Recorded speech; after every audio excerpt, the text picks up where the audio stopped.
Три са съвременните методи за редуциране на килограмите. Това са гастрален балон, гастрален пръстен и третата техника – гастрален байпас. Първите двете техники са максимално щадящи, докато третата е интервенция, която трае повече оперативни часове, възстановяването е по-бавно и се прилага в изключителни случаи. Звезди, които не крият, че са прибягнали до поставянето на гастрален пръстен, са Диего Марадона и съпругата на Ози Осбърн, Шарън. В края на 90-те Марадона е принуден да напусне спорта заради зависимостта си към наркотиците, от което следва и затлъстяването му. Гастралният пръстен се поставя точно в горната част на стомаха, малко под хранопровода, в така наречената кардия на стомаха, така че да може да намали количеството на приеманата храна. След приемането на малко количество храна се получава много бързо сигнал, който постъпва посредством тези грилинови центрове в мозъка. Тогава се изпраща обратна връзка, че пациентът, този, който е с такъв гастрален пръстен, вече е сит. И по този начин приема много малко количество храна. Сравнително 1/5 от това, което е приемал по-рано. Гастралният пръстен е един активен механизъм и това се дължи на факта, че има тази клапа. Когато организма или пациента отслабне, по този начин отслабва и стената на стомаха. Тогава се наблюдава нужда от стягане на гастралния пръстен посредством тази хидравлична система. Тази клапа е поставена подкожно и много лесно може да бъде напипана от хирурга, който е поставил пръстена. С една много тънка игла се впръсква физиологичен разтвор, който намалява, както казах, лумена на вътрешния лумен на гастралния пръстен. Гастралният пръстен е изработен от силикон.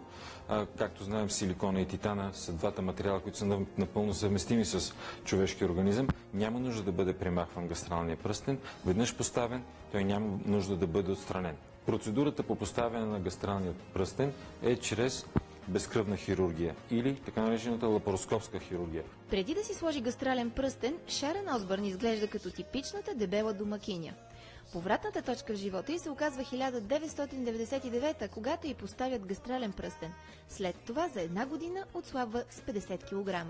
На този кадър имаме пациент 150 кг, 45 Body Mass Index, напълно индикация за поставяне на гастрален пръстен в комбинация с коремна пластика.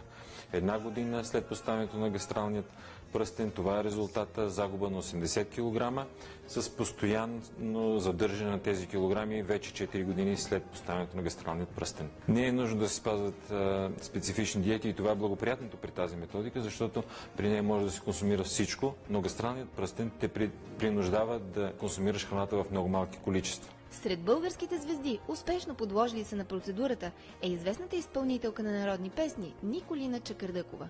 Другата техника, която е много разпространена за редуциране на килограмите, това е гастралният балон.